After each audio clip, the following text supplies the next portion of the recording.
બગસરા નજીક ખાનગી બસને અકસ્માત નડવાનો મામલો।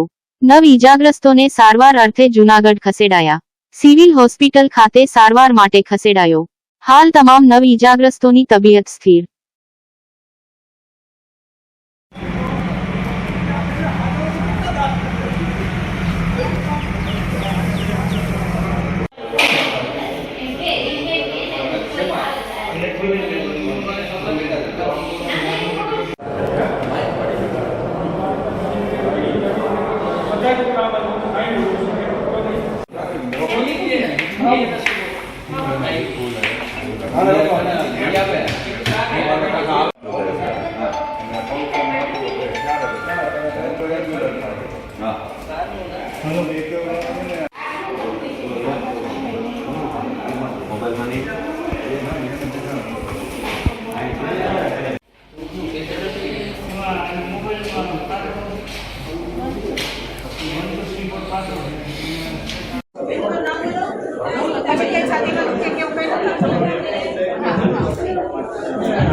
મારું નામ જયેશભાઈ હર્ષુભાઈ વીરજી, મારું ગામ ઉમરાળી છે।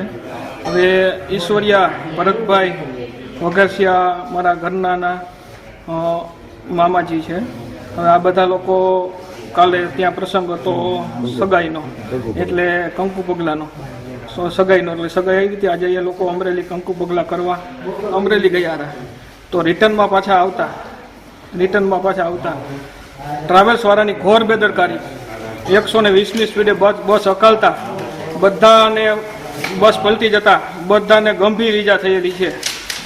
કારણ કે અમે જોઈએ છીએ બેફામ ટુકડા બસો આવે છે, બેફામ દોડે છે, મન પડે એવા ટર્ન મળવે છે, એને કહેવાવાળું કોઈ નથી અને એને એમ પણ કોઈ કહેતું નથી કે તમે ધીરી આપો। બેફામ આકે છે। બેફામને કારણે નહીં તો 30 પેશન્ટ, ટૂંકમાં 30ને ઈજા થયેલી છે। એમાં આખો એક જ પરિવાર જતો હતો? અહીંયા સગાનો પરિવાર છે, એટલે બધા મામા માસીના ફઈના બધા છોકરા હોય આમાં। એક કેટલા હતા એ બસમાં સવાર? બસમાં 40-50 જણા, 30 જણા। મારું અનિલભાઈ ગોરધનભાઈ રંગાણી, ગામ ઈશ્વરિયા। અમે અમરેલીથી ઈશ્વરિયા આવતા હતા અને બગસરા બાયપાસ, અમરેલી બાયપાસ રહ્યું ને બગસરા પાસે, ત્યાં બસ પલટી ખાઈ ગઈ। સીધા રોડ જ હતો। 30 જણા હતા ભેગા અને એમાં 2 એક્સપાયર થઈ ગયા છે। કોઈને રાજકોટ લઈ ગયા, કોઈને જૂનાગઢ સિવિલમાં લઈ ગયા, કોઈને અમરેલી લઈ ગયા। નામથી ઉક્કાભાઈ નારાયણભાઈ કાપડિયા, ઈશ્વરિયા ગામ। અમરેલીથી ગાડી આવતી હતી અને ઈશ્વરિયા ગાતી હતી, જ્યાં ટુકડો હતો એમાં બધાને ઝીણા મોટું લાગ્યું છે। 2 એક્સપાયર થઈ ગયા છે, બાકી ઘણાને લાગ્યું છે રાજકોટ લઈ ગયા, બાકી જૂનાગઢ છે સિવિલમાં। ગાડી કોઈ વાહન સામું નહોતું અને ગાડી અચાનક જ પલટી મારી ગઈ। પછી શું થયું? પછી તો સાહેબ અમે બેભાન થઈ ગયા હતા, એટલે ખબર નથી રહી શું થયું। કેટલા જણા હતા? પરશુરામ ફાઉન્ડેશન દ્વારા બાળકો માટે સમર કેમ્પ। પરશુરામ ફાઉન્ડેશન દ્વારા ચેરમેન શૈલેષભાઈ દવે અને વાઇસ ચેરમેન કેડી પંડ્યાના માર્ગદર્શન માંગ મહિલા પાંખ દ્વારા સંચાલિત સર્વ જ્ઞાતિના 5મી 12 વર્ષના બાળકો માટેનો summer camp red cross hall Azad Chowk ખાતે શરૂ કરવામાં આવેલ છે, જેમાં બાળકો માટે યોગ, ડાન્સ, ચિત્ર સ્પર્ધા જેવી પ્રવૃત્તિઓનું આયોજન કરવામાં આવેલ છે। સંસ્થાના ટ્રસ્ટી હસુભાઈ જોશી, મહેશભાઈ જોશી, યશભાઈ વગેરેએ કેમ્પની મુલાકાત લઈ બાળકોને પ્રોત્સાહિત કરેલા। મહિલા પાંખના પ્રમુખ માલતીબેન મહેતા, શોભનાબેન, જ્યોતિબેન, સીતાબેન દવે, ગાયત્રીબેન જાની, કુસુમબેન, મિત્તલબેન જોશી વગેરે કેમ્પને નું સંચાલન કરી રહ્યા છે।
પરશુરામ ફાઉન્ડેશન મહિલા પાંચ જુનાગઢ શ્રી પ્રમુખ શ્રીમતી માલતીબેન મહેતા અત્યારે અમે સમર કેમ્પનું આયોજન કરેલું છે, જેમાં 5 વર્ષથી 15 વર્ષ સુધીના બાળકોને અમે પ્રવેશ આપીએ છીએ અને જે આપણે 29 તારીખથી 18 તારીખ સુધી કેમ્પ રાખેલ છે 20 દિવસ, અને દરેક બાળકોને નાસ્તો અને અહીંથી આપીએ છીએ અને દરેક બાળકોને ડાન્સ, ડ્રોઈંગ, યોગા, એને હેલ્ધી ફૂડ એ રીતે અમે દરરોજ એને બાળકોને નાસ્તો અહીંથી આપવામાં આવશે. અને દરેક બાળકોને કાર્યક્રમ કરવાનો હેતુ એક જ છે દરેક બાળકો માટે કે દરેક બાળકો અત્યારે મોબાઈલ અને ટીવી એનો જ વધારે યુઝ કરે છે. તો જો સમર કેમ્પમાં બાળકોને આવે અહીં તો દરેક બાળકોને એનો વિકાસ થાય, એનો જે કાંઈ મોબાઈલ અને ટીવીથી દૂર રહે અને અલગ અલગ એ પ્રવૃત્તિ શીખે અને દરેક બાળકો એકબીજા લાગણીથી રહે એ હેતુ છે અમારો. ખાસ સંદેશ આપશો. અને દરેક માતા પિતાને એક જ સંદેશ કે જે ઇતર પ્રવૃત્તિઓ થાય છે એમાં આપ આપના બાળકને મોકલો જેથી એને મોબાઈલ અને ટીવીથી એ દૂર રહે. મોબાઈલ એક દૂષણ જ છે, એનાથી આપણા બાળકને આપ દૂર રાખશો એવું ખાસ એક મારો સંદેશ છે.